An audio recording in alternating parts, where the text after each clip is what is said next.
There is much that can be said about Sri Ramanan. He's a very versatile person, and I would like to ask Mahesh to say a few words about him before we hear him talk to us about the Bhagavad Gita. Great, thank you. Firstly, thanks to each of you who's been able to make it today. Really appreciate it. Certainly, it's a joy to be able to share and showcase a person like Ramanan, with whom I've had the privilege of being a great friend for the last 20 plus years, over half my life. I consider him one of the earliest of influences who sparked an interest in in matters of the spirit and of aesthetics and art through his songs and poetry and writings of tremendous variety and depth and breadth. And I think it's a dream come true for me, and a privilege for a lot of people who are organizing his lecture tour.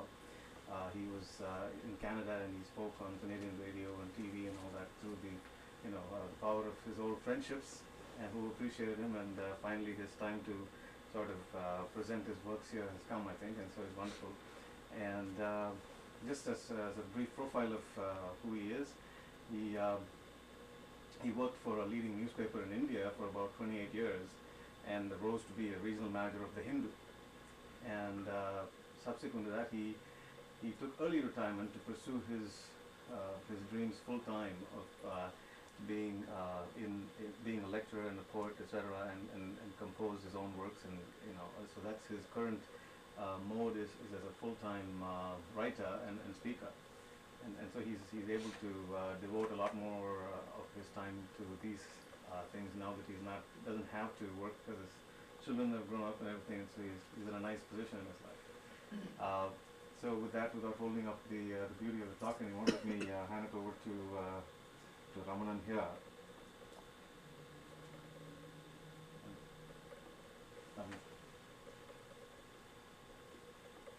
ब्रह्मानन्दं परमसुखदं केवलं ज्ञानमूर्तिं द्वन्द्वातीतं गगनसदृशं तत्त्वमस्यादिलक्ष्यम् एकं नित्यं विमलमचलं सर्वदी साक्षिरूपम् भावातीतं त्रिगुणरहितं सद्गुरुं तं नमामि भावातीतं त्रिगुणरहितं सद्गुरुं तं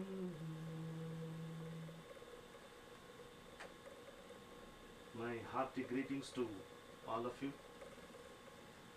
I feel very elated to be here. In a few minutes in this place, I felt as if I was in Pondicherry in Master Samadhi. This, honestly, I'm telling you from my heart, as I have had the good fortune of visiting Pondicherry quite a few occasions. The same feeling which I got there, it's very much abundantly available here. That means the Master is with you, since you want it that way. That's very obvious.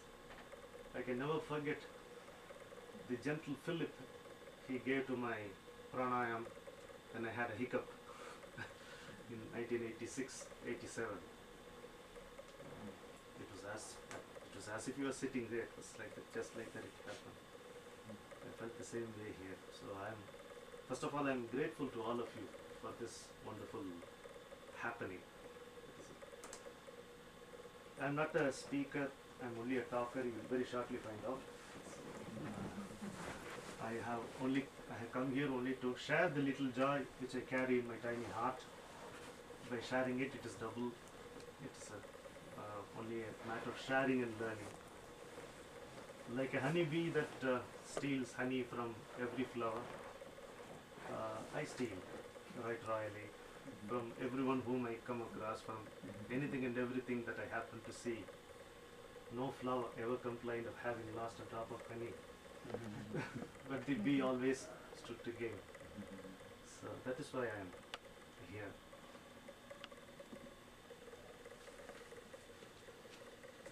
First of all, my thanks to Debashish ji salutations to the master and mother. If you take the history of India, like a beacon light, Sri Aurobindo stands effortlessly tall in the great, that is very difficult because there is no depth of saints and great men in India, but he stands effortlessly tall. In him we come across a rare spectacle, a superb combination of a fiery patriot and a cool saint. That's a very, you cannot come across a better patriot. If you are speaking about patriotism, immediately his face, his name, his deeds, his struggle, his toil, his travails, everything should come to our mind. There is not one patriotic Indian who has not been influenced by Sri Aurobindo. I say this containing my emotions with the difficulty, because if someone asks a question, what has he done? I mean, people maybe in innocence or in some other way people ask you such a question. We can show people like us from where we are, where we were, to what we are now. If we are madly in love with our country today, and if we also happen to know why India is great, what is so glorious about its remote past, we owe it all to saints like Sri Aurobindo. So that is the thing. Without a sense of belonging to one's motherland, you cannot be a spiritual aspirant. And that is not possible if you do not have a clear perception of the depth and dimension of the great culture of India. I mean, he is a distraction. You cannot speak of anything else. The moment you take up his name, it is difficult to go beyond. Anyway, one more sentence and then I'll try. If you look at Sri Aurobindo, I won't call it a change, but a beautiful poetic transformation, as poetic as his lyric prose.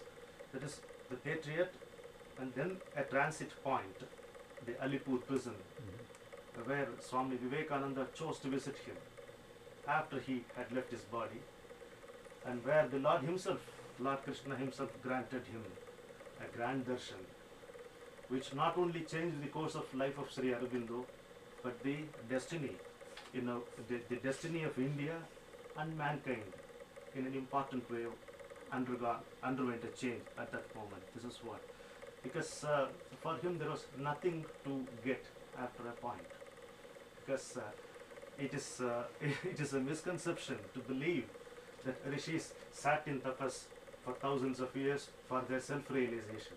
That must have happened during the first week of their sitting. Tapas, because they were so focused, single-pointed attention. They shall not settle down for anything less. So that kind of fire. So he sat. That change happened in his life for our benefit. This is what I wanted to share with you. The change, it failed, but to the end he remained a patriot.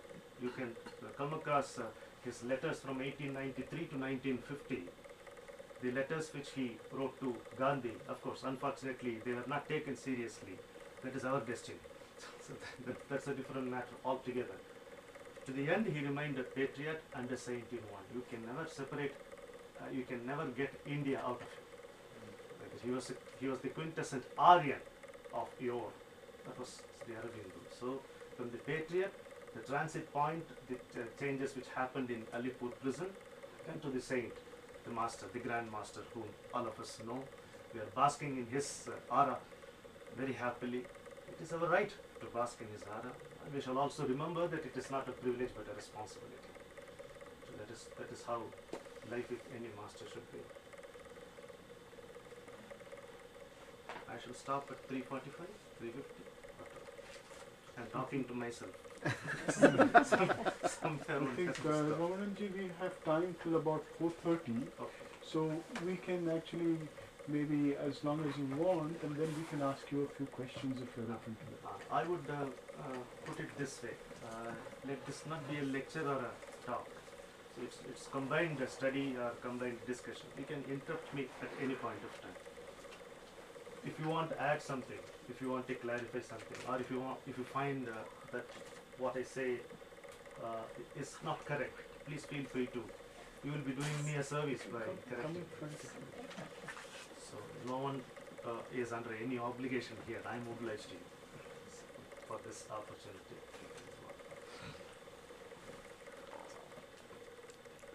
Okay, there are innumerable books and commentaries on Bhagavad Gita, because if you take the history of India, Mahabharata is the watershed, and we have reasons to believe that 3212 BC was Krishna's Nirayana time when he left his body.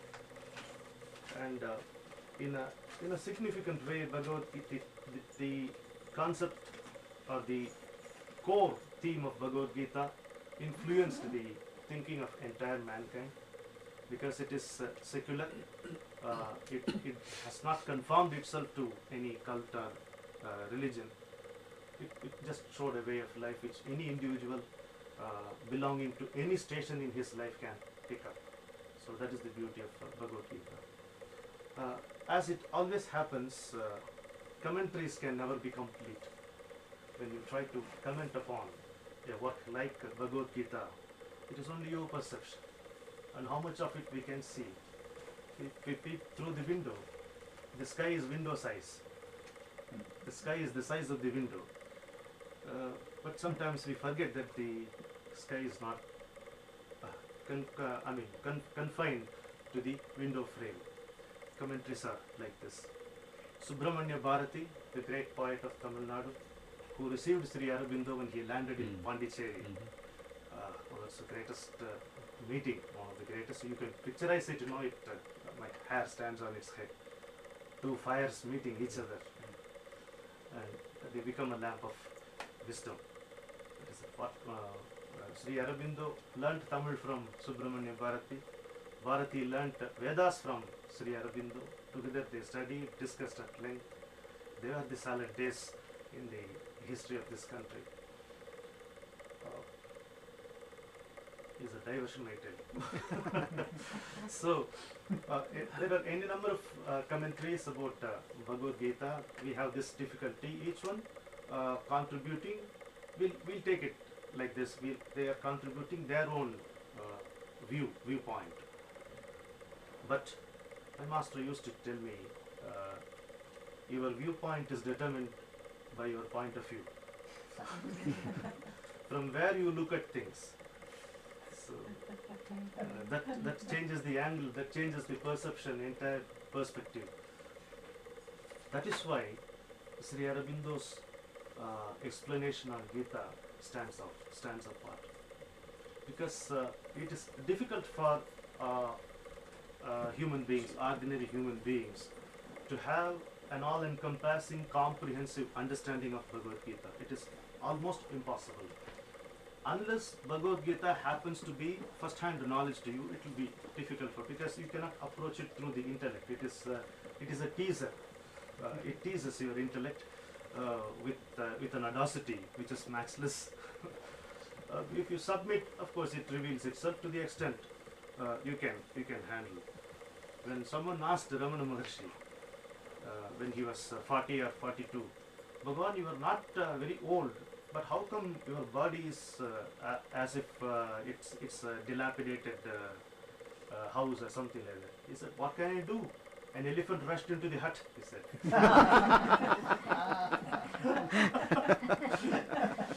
So like that. So one who has the capacity to handle the depth and dimension of Gita, and when he passes a comment about it, the world stands to benefit. That is what makes Master's commentary or explanation very special. I mean, right, Devashish? Very, very special.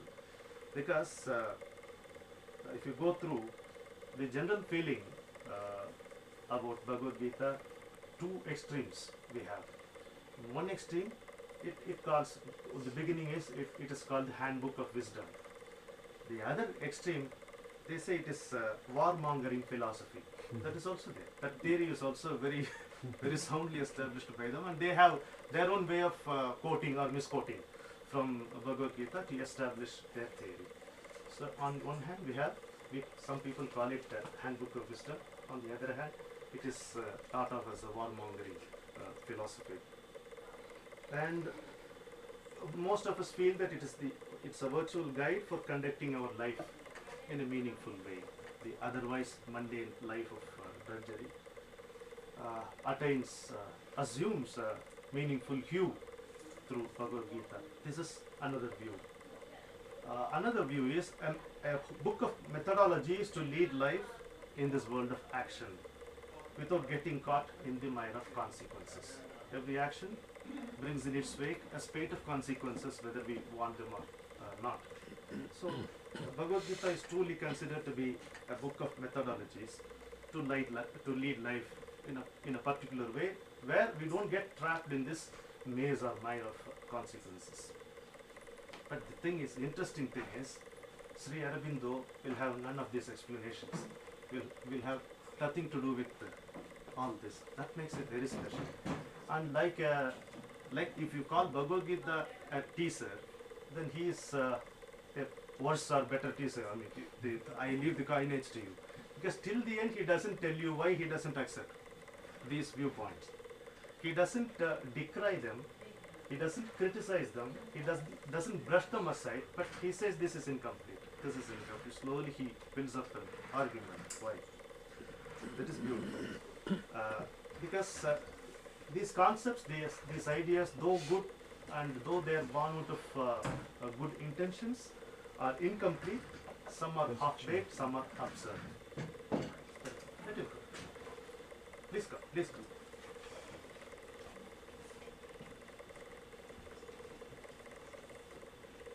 In essence, Sri Aurobindo feels that Gita is careful.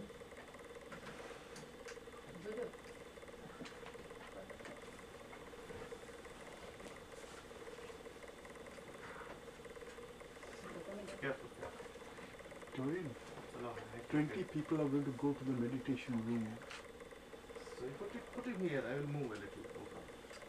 Put it here, Put it- Doreen. Yeah, I.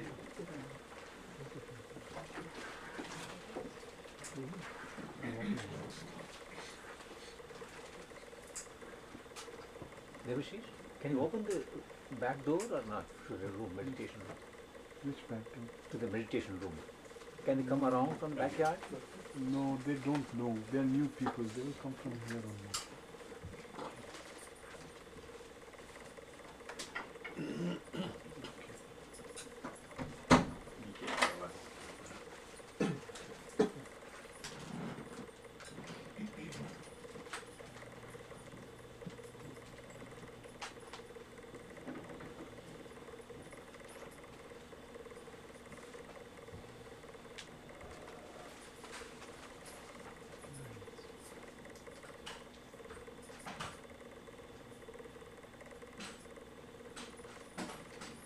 So the difference is this. In essence, Sri Aurobindo mentions that Bhagavad Gita gives the wake-up call to the soul. Though it was spoken at the battlefield, in response to the confused state of Arjuna, it is a wake-up call to the soul. A very, very emphatic statement coming from there, from the mouth of the Grand Master is this: all other highest teaching is but the various reflection and parallel words of the eternal knowledge of the world teacher. Krishnam Vande Jagat Guru. Krishna is called the Jagat Guru, the world teacher. What does it mean? One who exists as long as the Jagat exists. Gati is movement. Jagat, that which is in perpetual movement, is called the Jagat, the universe, you can say. So he is called the Guru, Jagat Guru, master of all the three worlds. So he says all other highest teaching is but the various reflection and parallel word of the eternal knowledge of the world teacher. So with this understanding we should get into Gita, I sincerely feel. For those with a keen intellect, Gita is the ultimate in clarity. For those who seek the path of love, it shows the destination that demands absolute dedication. non-stop pining. That is how you get the Lord. We somewhat under the mistaken impression that our tears would melt the Lord. No, it melts our ego. That's after that we are able to see Him. We are able to see Him, reach Him who has already reached us. Maybe tears help us. So that is the path of love. For those who cannot look beyond the frenzy of action-oriented life, Gita offers a route to peace amidst chaos. Like that. From any angle, Gita shows the goal of the soul. That is what Sri Aurobindo clearly tells. Another interesting point he draws our attention to is what Arjuna wanted was not spiritual salvation or self-realization. He was in dilemma because his inner conflict was because the impact of the domestic war or the civil war. It is in the battlefield. Suddenly he realized that he was face to face with his own cousins, grandsires, grandfathers, all his relatives, friends with whom he had played. He knew it all along, but when Krishna took him between the armies at the behest of Arjuna, suddenly it hits upon him that he has to slay them. I have to kill these people who brought me up with a lot of love and affection, who taught me, who showed the way, who led me by example, exemplary characters, illustrious souls. I have to kill them. Suddenly this thought hit him. So he was not in a position to think of anything else, but he wanted a solution out of this dilemma, conflict. This is how Bhagavad Gita starts.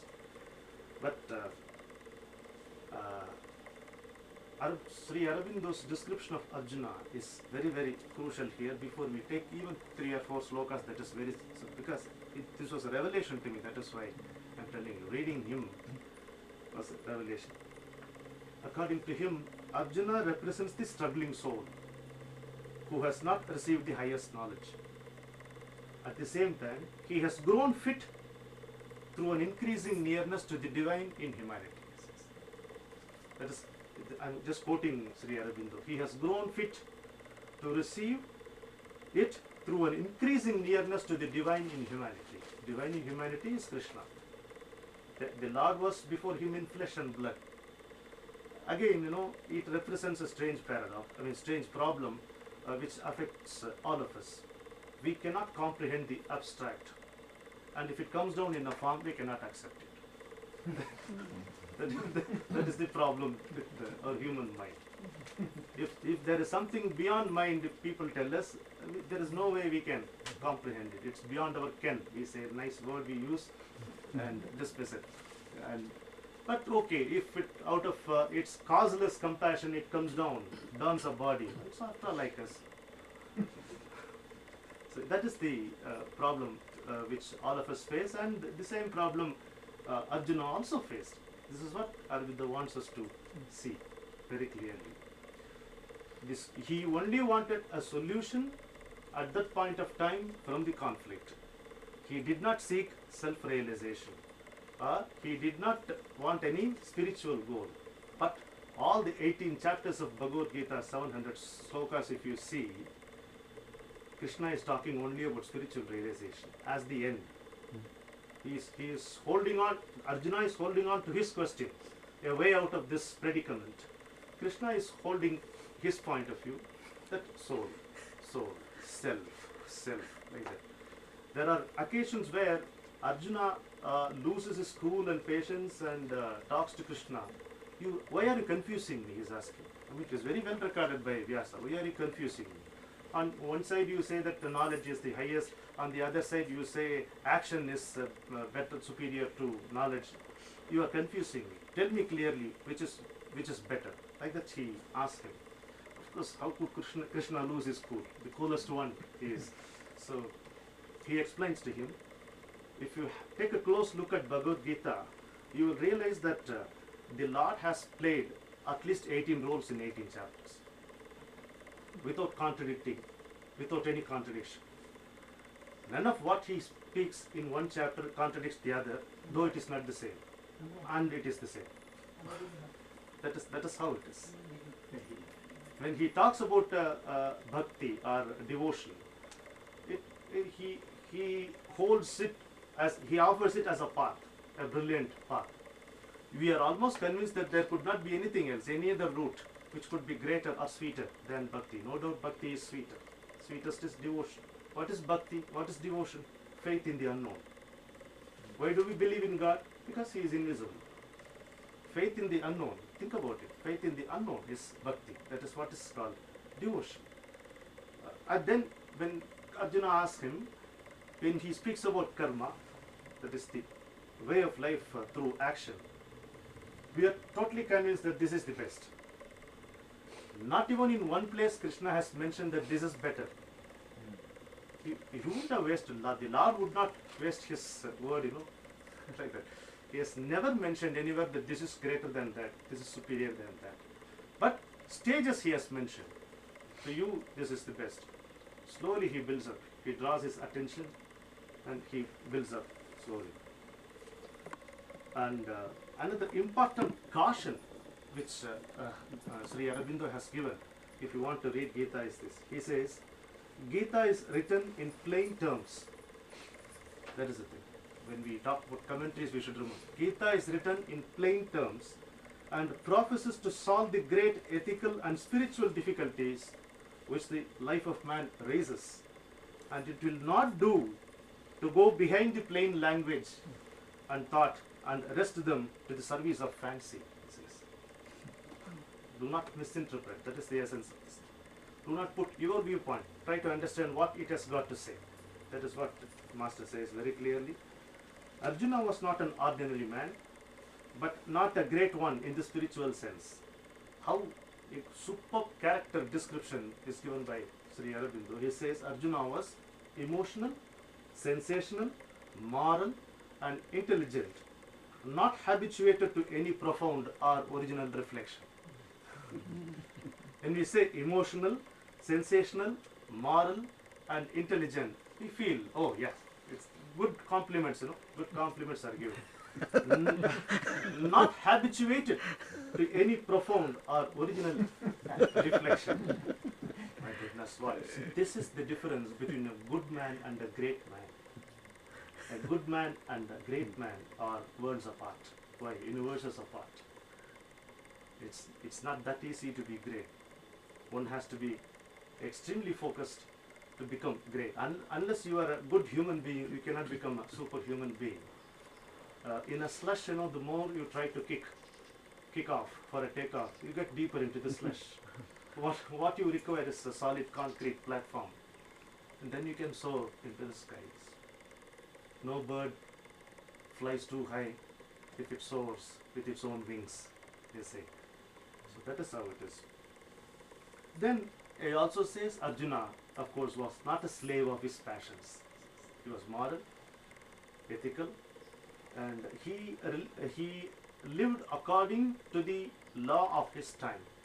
Very clearly for him, that is what is called Dharma. Dharma is, how do we describe Dharma? Dharma is appropriateness in thought, action and attitude. That is Dharma. Appropriateness in thought, action and attitude. Naturally, the sequel is, the understanding is, it changes from time to time, from place to place, from person to person, from circumstance to circumstance. It changes. Arjuna certainly lived according to Dharma of his time. The Dharma could be interpreted differently. So, in the first chapter of Bhagavad Gita, the Lord is not at all in the picture, in the sense that He doesn't speak at all. There is Krishna doesn't speak a word in the first chapter. It is Arjuna Vishada Yogam. It is called the sadness of Arjuna. The conscience afflicted by a miserable emotion. That is what Arjuna was. And a superb word picture Aurobindo gives: a sensational, emotional and moral revolt of man, hitherto satisfied with his action. Till the eve of the war, the previous evening, he wanted to wage this war. On the day of the war, this feeling had hit him. hitherto satisfied with action. And how gently he picturizes this. Beautiful. So, when Arjuna was, he again calls it as inner bankruptcy. Aurobindo describes Arjuna's state of mind as inner bankruptcy. So, at that time, Krishna opens his mouth. The first few remarks of Krishna is indeed, are indeed thought-provoking. Kutastva kasmalamidam vishame samupastitam. Yes. In the midst of this perilous state, from where did you get this unaryan trait? He says. From where did you get this unaryan trait which will deny you heaven and destroy glory? Kutastva, that is the first word of the Lord. From where? Now, how could you get Kashmalamidam in the perilous state? Vishame samupastitam anadya dushtam asvargyam akirtikaram. Asvargyam means it denies you heaven. Akirtikaram means it denies you glory. From where did you get this unaryan thought? I mean, that is the biggest insult to an Aryan. Particularly in those days when an Aryan lived like an Aryan. An Indian lived like a true Indian. Very much in conformation with the Dharma, with the code of conduct. That is the biggest insult, and that is the first word of the Lord. See, that is the thing. That is the thing. That when someone is in a state of shock, sometimes it is better to give him a slap to revive him from the state of shock. They say like that. So I mean, we need not take it literally. Sometimes it helps. So the word Anaryan is in fact an insult. In the northeastern part of India, near Arunachal Pradesh, I had the good opportunity to meet many tribals. You know what is considered as the worst insult by the tribals, illiterate tribals of India there? You have spoken a lie to your mother, then it can lead to murder, it can lead to killing. That is the biggest insult. Because that is Anaryan. You cannot tell a lie to your mother. That's unthinkable. That, see, that Aryan trait is saved and protected among illiterate tribals there. So that is the thing. The word Aryan signifies a quality. It doesn't refer to a race at all. So that is again another subject. If you read the master's work, it is very, very beautifully illustrated. A person who is righteous, valorous, a devoted worshipper of God, respectful towards elders, chivalrous, loving towards children, and upholder of the culture of the land. That is an art, briefly putting it. So, Kutastva Kasmalavidam Vishame, that is the first sloka he says. Then, as if it was not sufficient, he says, do not attain unmanliness, he says. You speak as though you are learned. You weep unnecessarily. Krishna tells Arjuna. You weep unnecessarily. You speak as though you are learned. He comes down very harshly. Klaibyam. Klaibyam means the state of Hinak. That's it. Unmanliness. Klaibyam, he says. This does not befit you, O scorcher of enemies. Give up this petty weakness. Hridaya Daurbalyam. Hridaya means heart. Daurbalyam means poverty. Poverty of will. Hridaya Daurbalyam means poverty of will. Give up this weakness of the heart, this pettiness, and arise. Uttishta. This word has a big significance. Even in the Upanishads it comes. Uttishta. Arise. Jagrata. Remain awake. It comes from Upanishads. Then when Lord says arise, how it would be, you just imagine. When he says, when Krishna tells arise, I mean there is no other choice. You have to conserve all your energy and arise. That is how it is. So, in a matter of 2 verses, the Lord makes Arjuna realize that he is in a problem created by himself and wants him to pick himself up immediately in order to get out of it. Isn't it?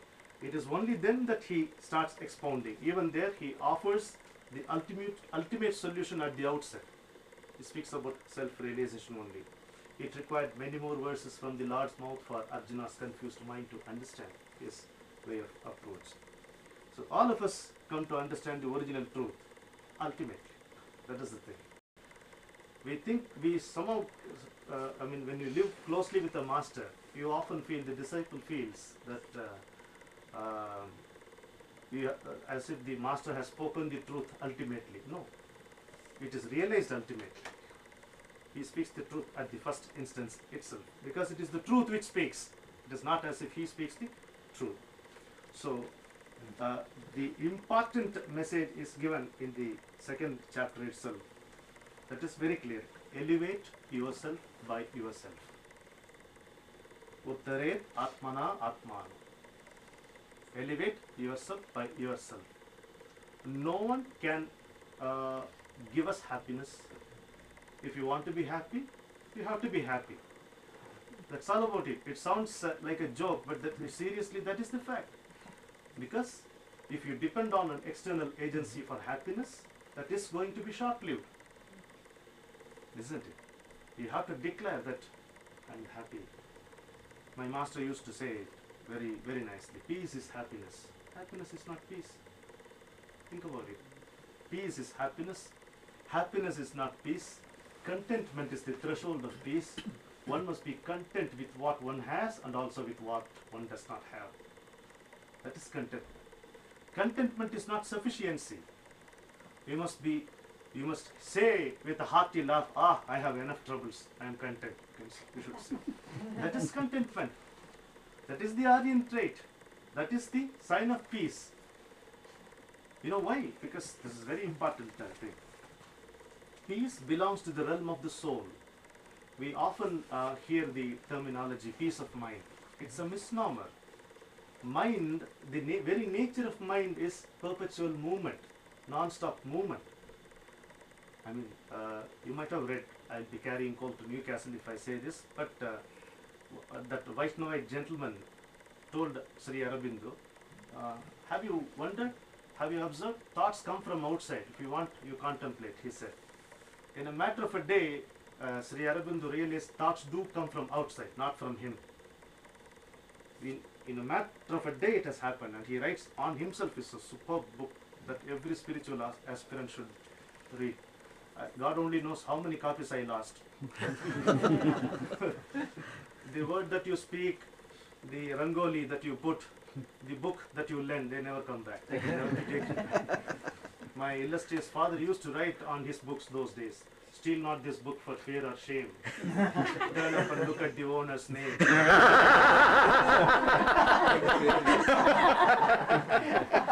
As the grass is green and the rose is red, this book is mine till I am dead. They all used to appreciate those four lines and keep it. That's how it was. So, peace of mind is a misnomer, because mind is always in a state of movement. Peace comes from the soul. Let us understand it very simply. Peace emanating from the soul, reflecting on the canvas of consciousness, can be understood by mind only as happiness. Only as mind cannot understand peace. You cannot have a hot ice cream. You can you? You cannot. It doesn't exist. Like that, peace of mind doesn't exist. Let me repeat. Peace emanating from the soul, reflecting on the canvas of consciousness, can be understood by the mind only as happiness. Now, then you put the next sentence. Peace is happiness. Happiness is not peace. It must be clear to us. So, Uddare Atmana Atmanam. You have to elevate yourself by your own self. That is Krishna's message, not only for Arjuna, for all of us. Is there any ceiling to our desires?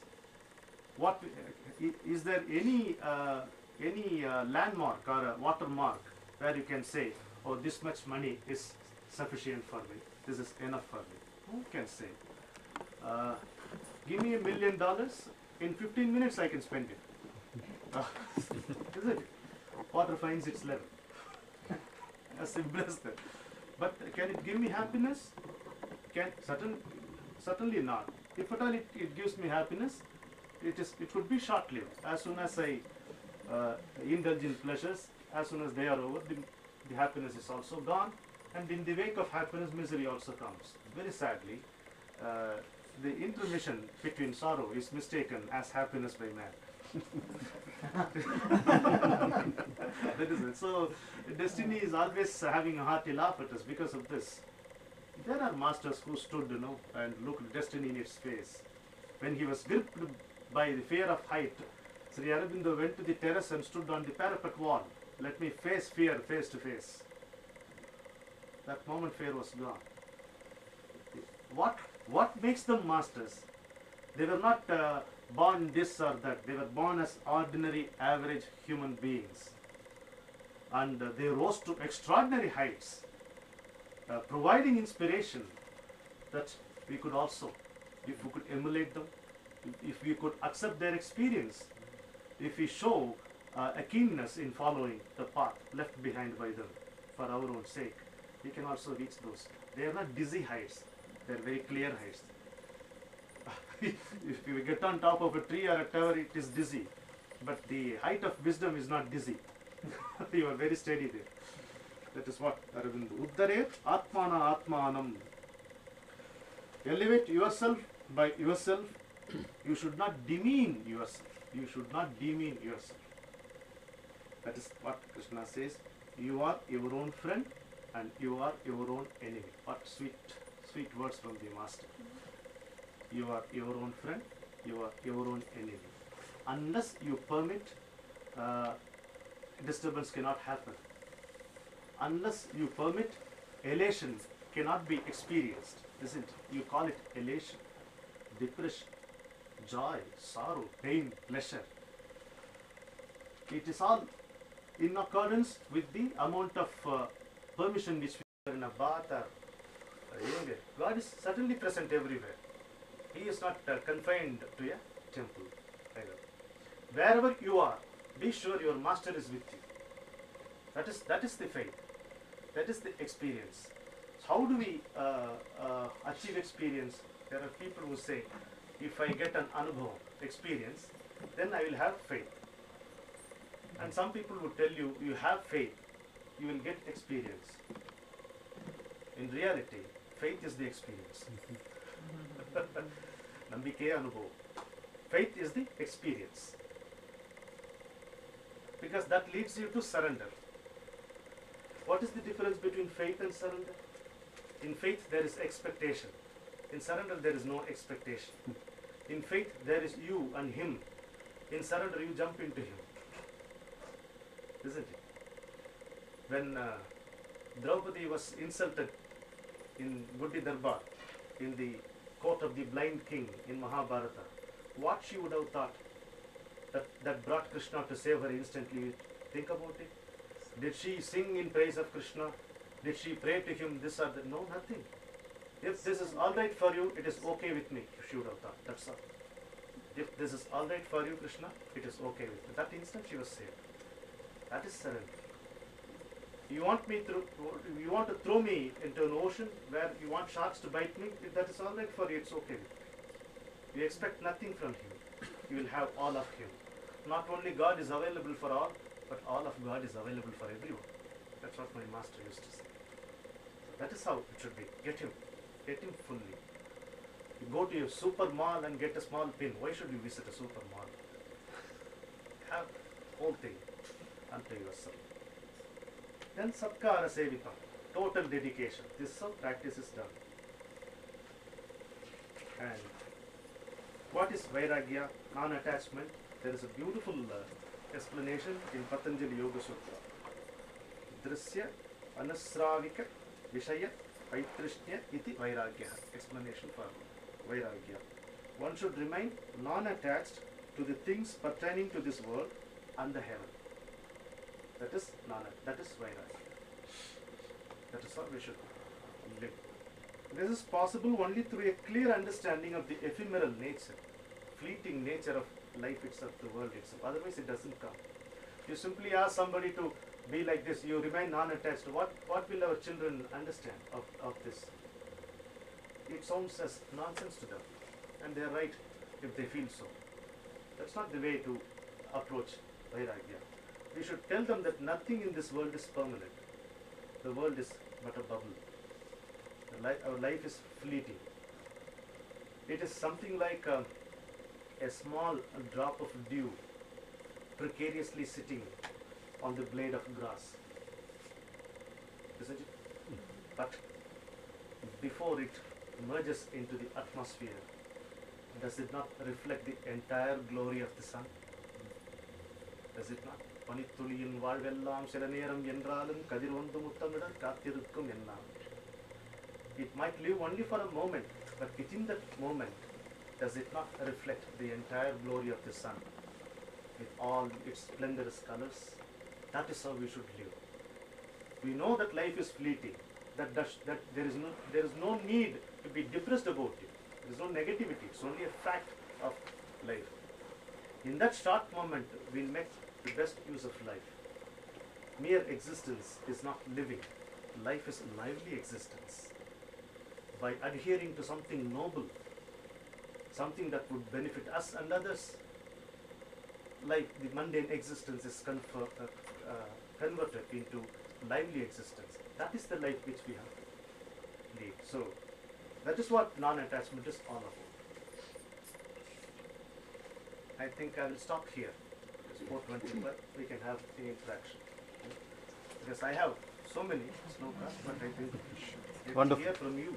Thank you. Okay, we'll have the question. I have a question because I take this twice a week, this asana classes, yoga classes. Oh, very good.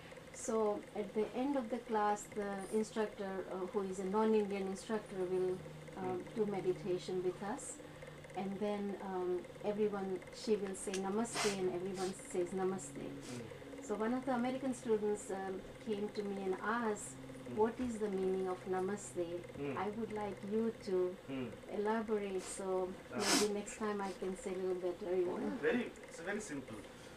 Namaha means I salute. Te means you. I salute you. Namaste.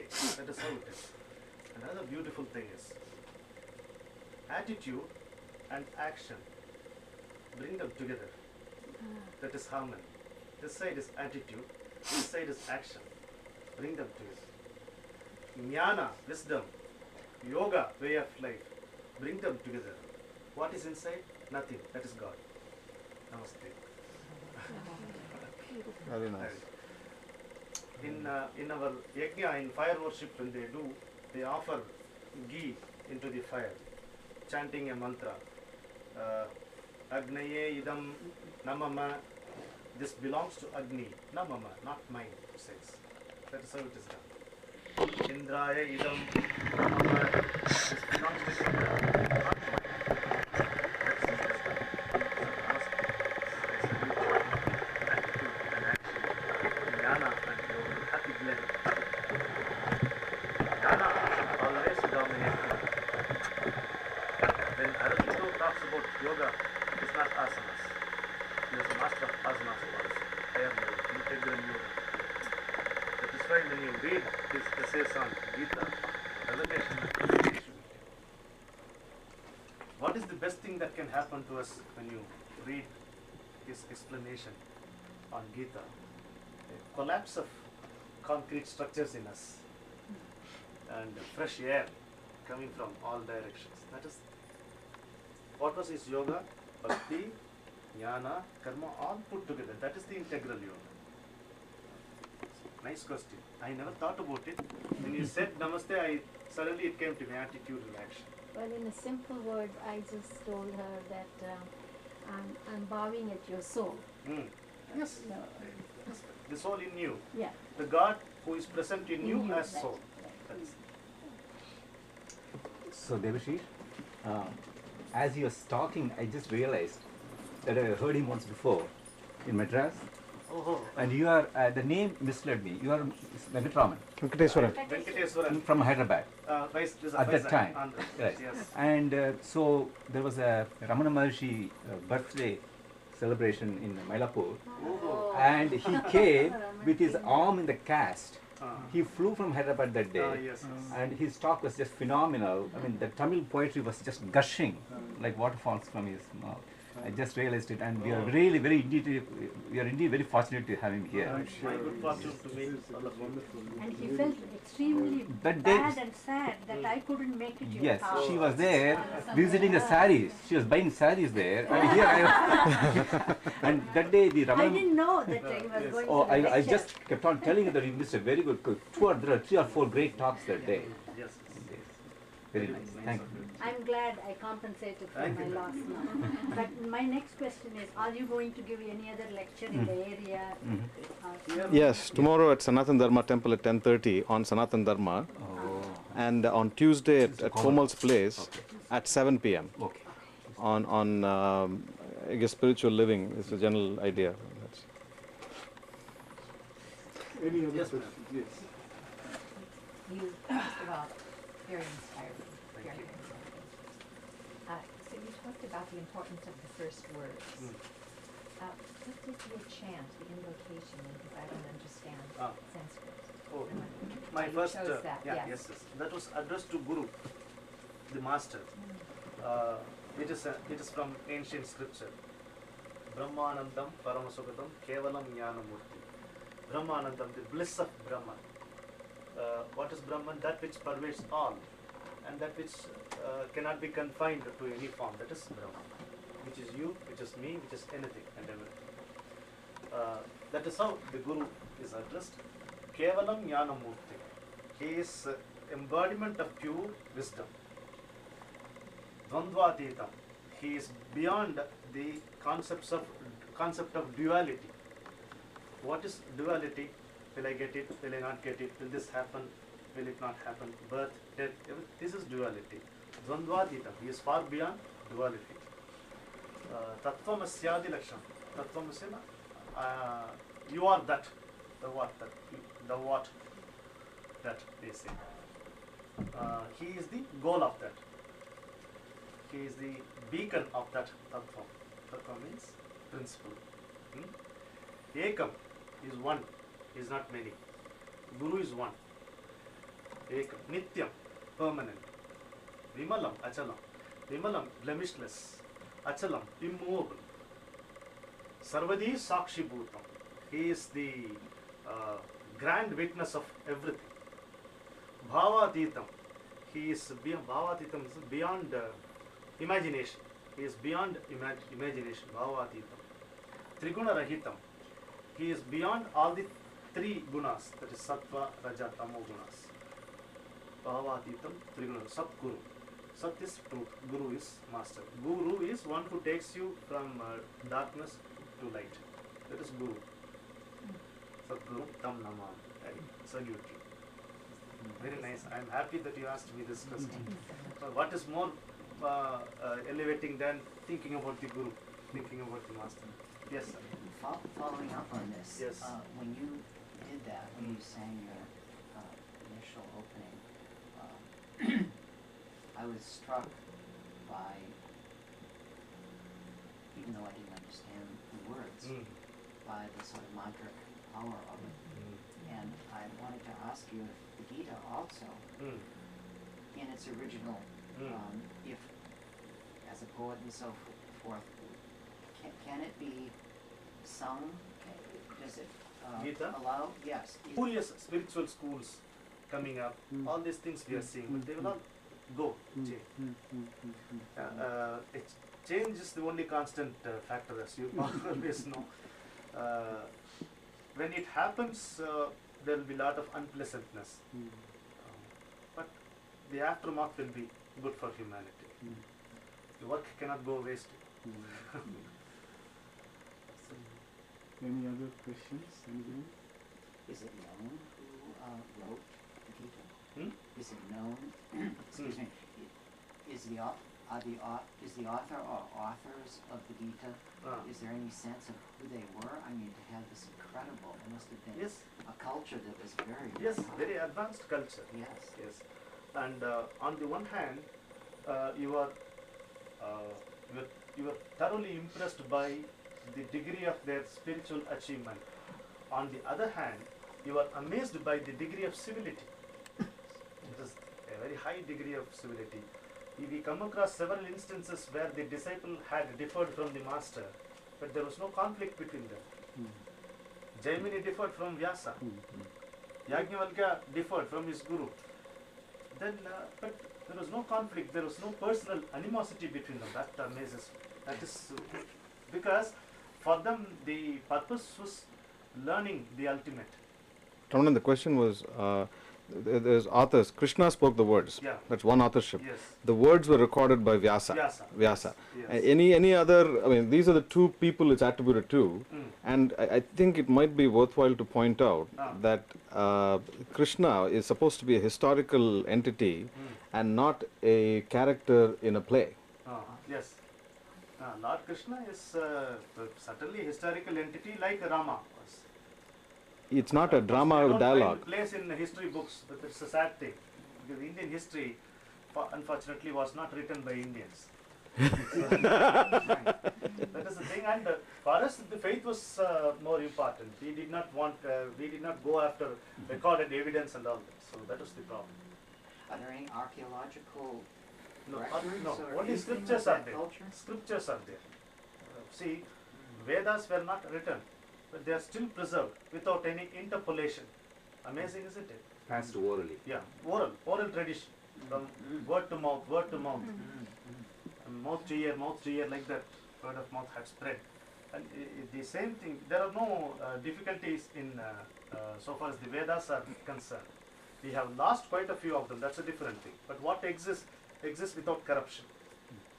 So it was handed down as an oral tradition, oral tradition prior to it being written down. Right. Yes. Wow. That is how it has been preserved. All the Vedas and Upanishads, everything.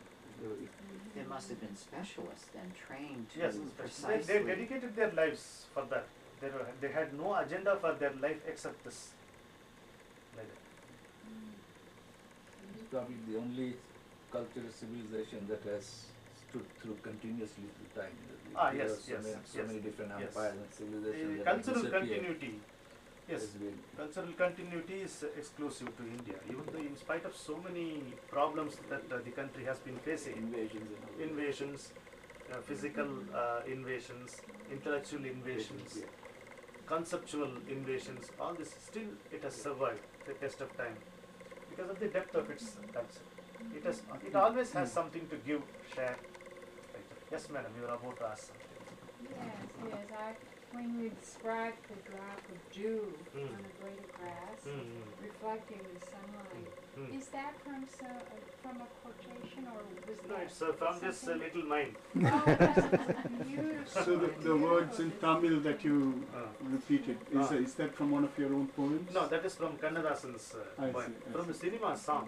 So it's a movie song. That was a beautiful 2 lines. Wonderful.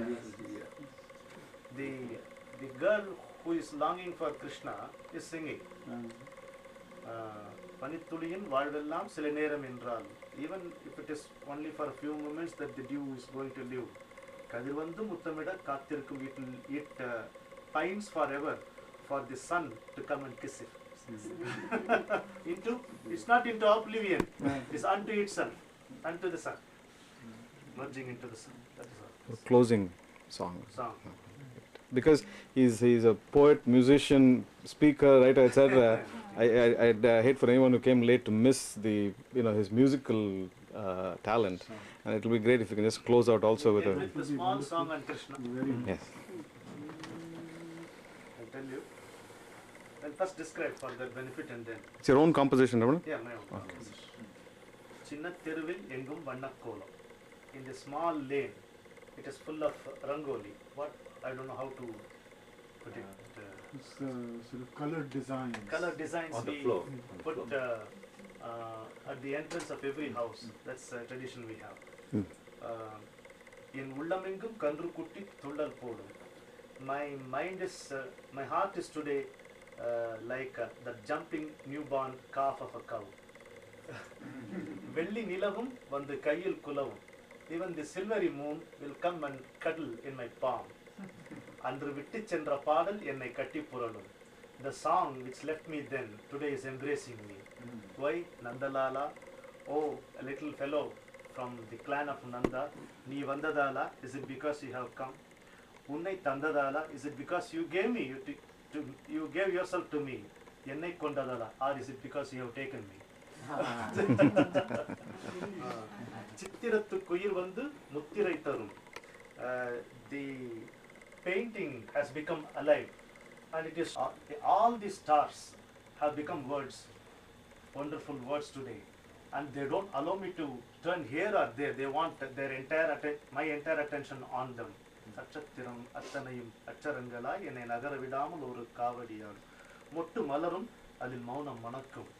The bud unfurls and it smells of silence, which is kept inside. Mottu malarum adil maunam manakkum ennai thottu chendra tendalukkum vetkam irukkum.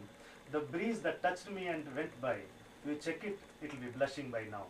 It is because you have come. That is Chinnatheruvil engum vannakolam என் உள்ளமெங்கும் கன்று குட்டி துள்ளல் போடும் சின்னத்தேருவில் எங்கும் வண்ண கோலம் என் உள்ளமெங்கும் கன்று குட்டி துள்ளல் போடும் வெள்ளி நிலவும் வந்து கையில் குலவும் வெள்ளி நிலவும் வந்து கையில் குலவும் அன்று விட்டு சென்ற பாடல் என்னை கட்டி புரளும் அன்று விட்டு சென்ற பாடல் என்னை கட்டி புரளும் நந்தலாலா நீ வந்ததாலா உன்னை தந்ததாலா என்னை Things like that. So if someone wants to sponsor an album or a book, he's the man. You bet.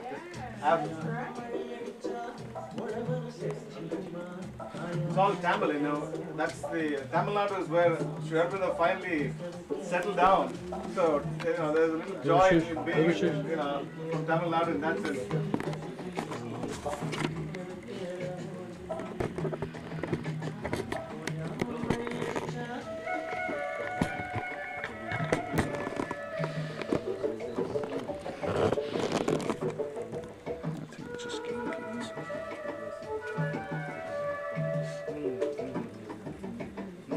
Maybe a group picture would be great, huh? Just for him.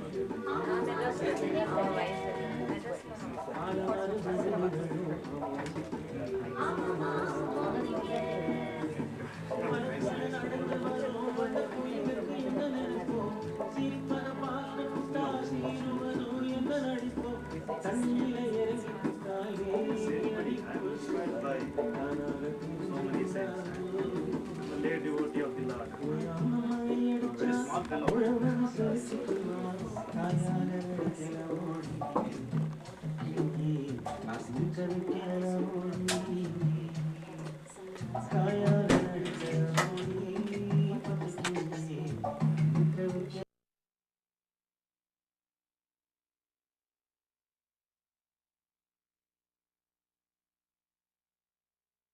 Gladly accepted the offer for him to come and give us a brief talk on Sanatana Dharma. So I will ask Matt Krishnanji to come forward and give a brief introduction of Sri Ramananji, and then we'll proceed with the voting session. Very nice. Thank you, please. Terrific. Good morning. Thanks for coming today. I have a great distinct pleasure and honor of introducing a friend of mine, Sri Ramanan, who has been writing for the last 30 years in multiple languages, primarily in Tamil and in English. And I've known him for over half my life, you know, as a very dear friend, but more so as a writer of extraordinary talents who has a natural gift more than a cultivated gift. And he's, of course, cultivated his natural gifts as well, and has written prolifically, and he's been published in about 10 volumes of poetry and writings. And but it's his first trip to North America, and he came to Canada to perform there, where he was also interviewed on the Asian Television Network in Canada and a couple of radio channels and so on. And so we thought we'd also have him in LA, and so it's wonderful that we're able to do it. He actually came down just for these two gatherings, so we really appreciate your being here. And he used to be with the Hindu, the national newspaper of India for about 28 years. And he took early retirement just to devote himself to his real passion of writing and speaking to people. And without further ado, his credentials are way long, so I'll let him, let you enjoy firsthand what he's all about. And his topic today is Sanatan Dharma, the great way of life, yesterday, today, and tomorrow. So please help me welcome Ramanan. Give me a hand. As per Sang's practice, instead of clapping, we say Om. So that's how we welcome the guest. So we'll say jointly Om. Om. Understand? Just sit community, the way you can sit. If you want chair, we can get you. No chair. The best seat. I want to see everybody. Oh, okay. You would like to start? Okay.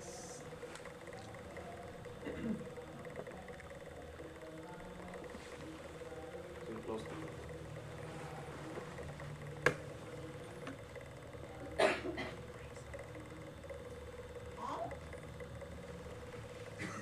Brahmanandam Paramasukadam Kevalam Jnanamurtim Dvandvatitam Gagana Sadrisam Tattvamasyadilaksham Ekam Nityam Vimalamachalam Sarvadi Sakshibhutam Bhavatitam Trigunarahitam Satgurum Tam Namami Bhavatitam Trigunarahitam Satgurum Tam Sri Avinash and friends, Vande Mataram. I'm very happy to be here. I sincerely deem it a privilege to speak in the Bhautika Swayam Sevak Sangh, and Avinash ji will be pleased to hear from me that this was how my life started. In 1977, I had the privilege of speaking at the Bhautika of RSS in Besan Nagar in Chennai. Casually, it just started. I wanted to meet some of my friends who were sitting in the Bhautik, and I was called. So that was a turning point in my life, because if you are not a patriot, you are not a complete human being at all. And patriotism demands a sense of belonging to your motherland. In India's case, we have some peculiar problems. Number one, our history was not written by Indians. We already had to suffer from the concocted version of India. It's not a story of dynasties. It is a chronicle of the great lives of Maharishis, basically. The other things are incidental. In a way, the story of India is the ups and downs of Dharma. Briefly speaking, Dharma means appropriateness in thought, action, and attitude. We do not have a religion as it is understood in the common sense of the term. Some of you may be aware that the old English meaning for religion is bondage. That is entirely different from the Indian concept. In our Dharma, religion meant opinion. Religion meant opinion. Then what is this Sanatana Dharma? Again, another exclusive beauty about Indian culture is all over the globe, if you look at the history of nations, different countries, culture is part of their religion. In India, the religion is part of our culture. That is a huge difference. I would like you to contemplate upon this little sentence which I heard from sitting at the feet of my master. All over the globe, culture is part of their religion. In India, religion is part of our culture. And that culture is known as Sanatana Dharma. It is not a cult, it is not a religion. In a way, it's a bouquet of religions. Like many little paths, meandering, winding, and ultimately leading to a highway. That is the concept of Sanatana Dharma. Sanatana, that is originless. No one had authored this way of life. That is why it is called way of life. the term Hinduism itself is of recent origin only. We had only Sanatana Dharma. It is obvious that what does not have an origin cannot also have an end. This is all. So today I want to take you all to the past of India so that we know the scenario, present scenario correctly, and we can also work out ways of walking into a future consciously instead of groping in darkness. So a few thoughts I'll share with you on that. One more problem with when you look at Indian past is, which past? What can we call as past? Our nation has two kinds of past. One is the remote past and the other recent past. The remote past was glorious, the recent past was tragic. That is the thing. And if you want to walk into a future of hope, of light and freedom, we have to go to the remote past. Indeed, India's future lies in its past, not the recent past, but the remote past. I think I'm clear. With this in view, let us walk into that remote past. What is so great about India? Why we call the Indian past so glorious? Let us just peep into that past. One,